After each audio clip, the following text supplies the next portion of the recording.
What's up, guys? It's MB Boxing, and today I'm going to be predicting the outcome of Liam Smith versus Chris Eubank Jr. 2. And this is going to be a 12-rounder in the middleweight division. And this fight is going to be Saturday, September 2nd from the Manchester Arena in Manchester, England. And this fight is going to be broadcasted on ESPN Plus in the United States and on Sky Sports in the UK.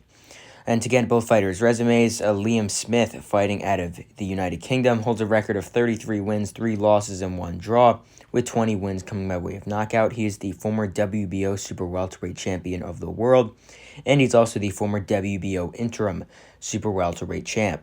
He's also currently ranked number 2 by BoxRec in the middleweight division, and to list his 3 defeats and his 1 draw, he does have a unanimous decision defeat to Magomed Kurbanov, and he definitely should have won that fight.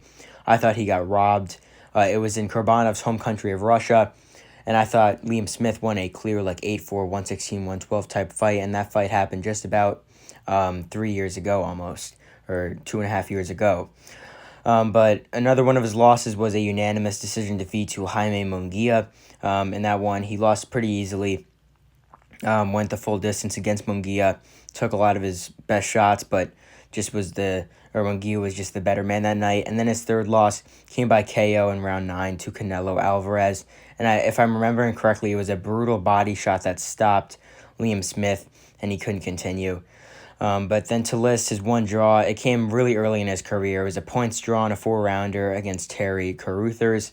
But to get into some of his best victories, he obviously has that TKO win in round number 4 over Chris Eubank Jr. in their first fight. He also has a TKO win in the 10th round over Jesse Vargas.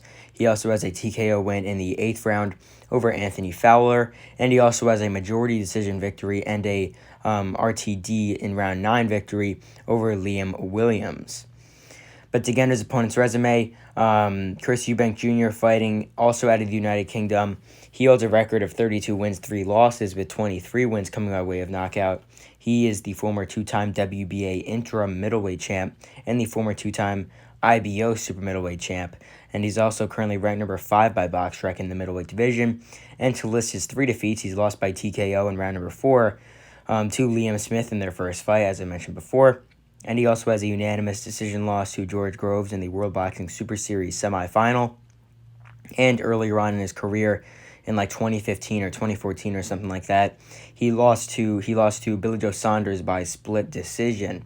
But to list some of his best victories, he's defeated Liam Williams by unanimous decision, scored a lot of knockdowns in that one.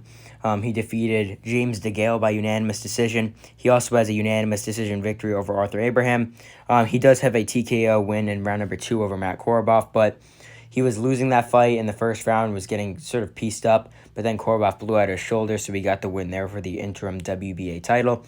And he also knocked out Avni Yildirim in the World Boxing Super Series opening round. So in my opinion, I gotta be honest, this is one of the hardest fights I've had to predict of really my entire time just putting out these prediction videos and just posting videos on this channel. It's just a really, really tough fight to predict. I've been going back and forth on this, and partly it's because a lot of people are picking Liam Smith to win by knockout. And honestly, my gut is telling me that Chris Eubank Jr. is going to get the decision victory here. I know a lot of people, and I mean a lot of people, almost everyone in the YouTube boxing community, or even just anyone just posting videos on this fight, are just posting about their prediction and how they think that Liam Smith is going to get the job done again, stopping Eubank Jr.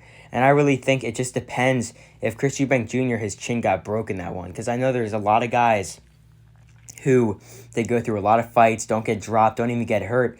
And then after just one fight where they taste canvas or they get hurt, get knocked out, get stopped, and then every fight after that, their chin is virtually gone. We even saw that with Adam Kovnatsky, guys like that. And who knows, that could happen to Joe Joyce. Joe Joyce was getting wobbled and hit with numerous shots by Zhilei Zhang, and they're supposed to be rematching in almost a month, or a little bit less than a month, in September, and that's going to also come into play in that one. But in this one, I mean, it just really depends, like I said before, if Chris Eubank Jr.'s chin is going to hold up. And I have a feeling it is. I could see him maybe getting dropped, but obviously a stoppage is definitely possible. I think it's a 50-50 fight.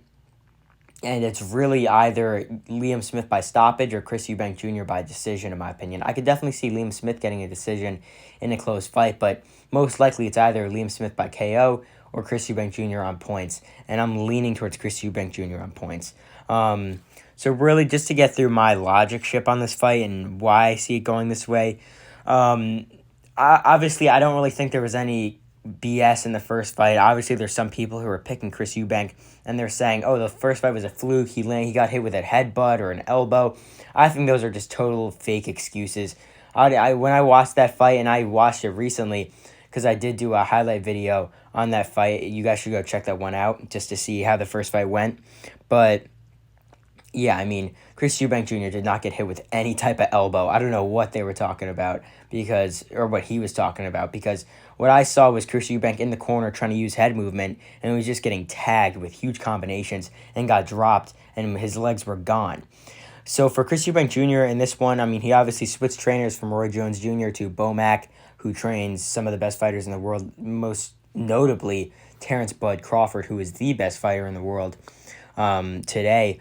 So, I mean, really for Chris Eubank Jr., I think instead of just sort of being like Roy Jones Jr., he was really trying to fight like Roy Jones, just trying to be sort of sly, a little bit sneaky behind the jab, and he was trying to really imitate him. And I just don't think that really suited him well.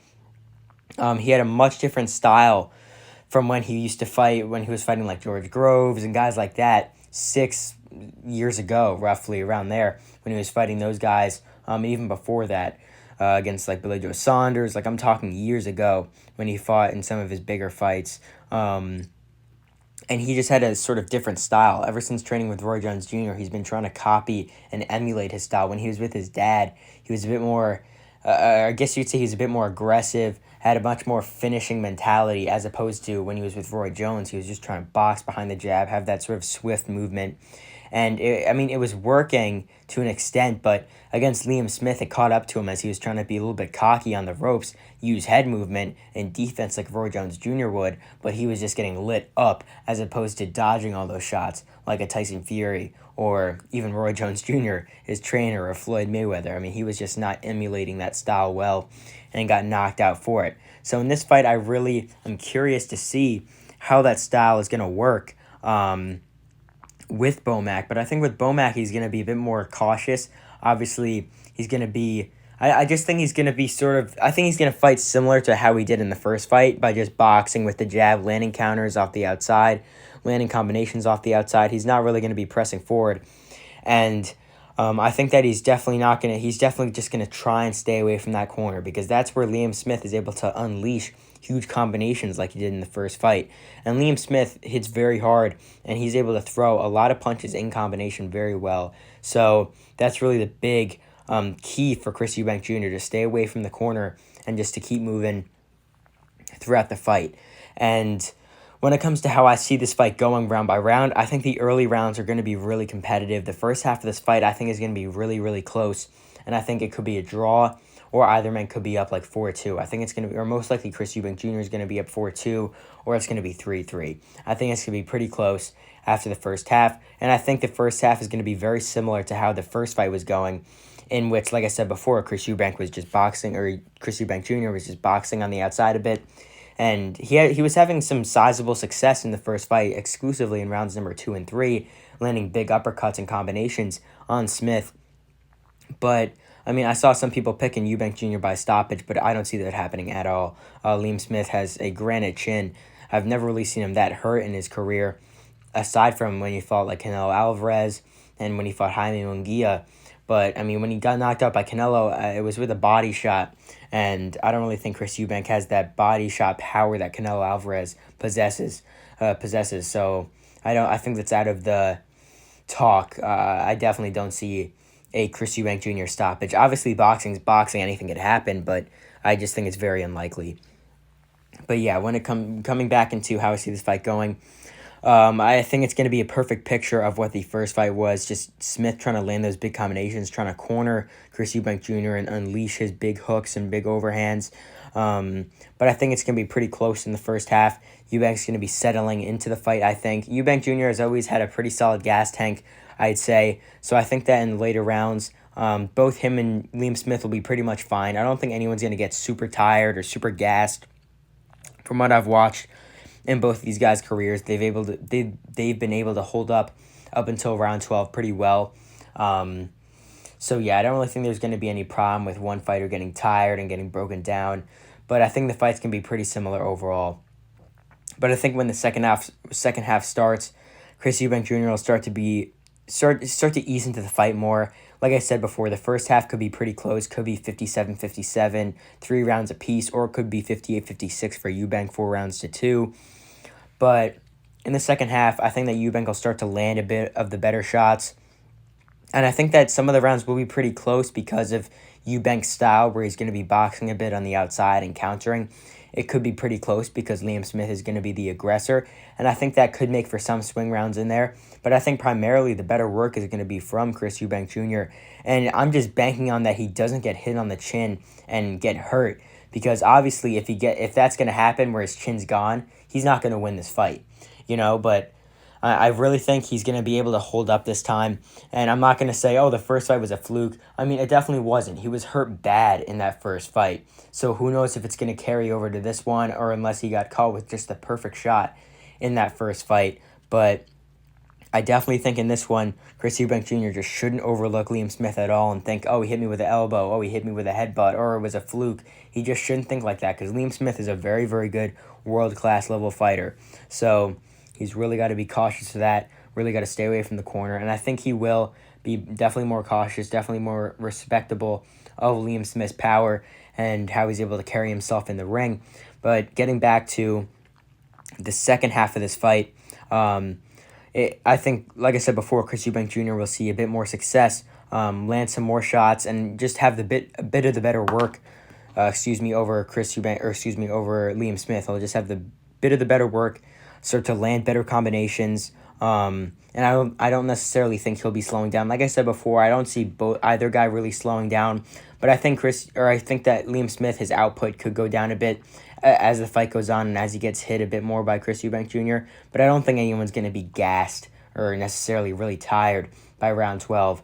Both these guys are championship veterans with roughly almost the same amount of fights. Liam Smith with 37 professional fights, Chris Eubank Jr. with 35. Both of them almost the same amount of wins, almost the same amount of knockouts. And it's just a really, really good fight. I'm very excited for it. I mean, will it be revenge? Will it be repeat? I think it will be revenge. I think Chris Eubank Jr. will ultimately have the better work in the second half after a close first half. I think it will go the distance. Chris Eubank Jr. might go through some scares in this one, might get hurt, might get dropped, but my gut is telling me that he's going to make it out in this fight and win on points. It could be a split decision, could be a majority decision, could be a unanimous decision. In the end, I think Chris Eubank Jr. is going to get a points decision. If I were to think of any scorecards, it could be like 115, 113, 116, 112 for Chris Eubank Jr. But like I said, there could be a lot of swing rounds in this one, considering Liam Smith could be a bit more aggressive, could be a bit more active, but not landing the better shots, and the judges could see that and give some of the rounds to Liam Smith. So it could be split, could be majority, could be unanimous. But in the end, I think Chris Eubank Jr. is going to get his revenge and win this fight on points. But drop your fight predictions down below, because I know this is a really, really tough one to predict. A majority of people are picking Liam Smith to get another stoppage win over Eubank, but my gut is just really telling me not to. At first, I was going to pick Liam Smith, because I was thinking, maybe most rematches end in the same way, or a lot of them end in the same way, but my gut is just telling me that Chris Eubank Jr. has just the better boxing skill, and his style will provide for more points to be scored for him and to get that decision victory, unless if Liam Smith is able to catch him, which is why many people are picking Smith to win. But in the end, just my official prediction, I got Chris Eubank Jr. by points. So if you made it this far in the video, comment down below your prediction. Like I said before, I would really appreciate it if you guys could go hit the subscribe button, leave a like, and also a comment, as I mentioned before. So overall, I believe that Chris Eubank Jr. will get revenge on Liam Smith and pick up a points victory, anywhere from a split decision, majority decision, or unanimous decision in his favor. And yeah, that's really it. I'm MB Boxing. Thanks for watching, and I'll see you guys later.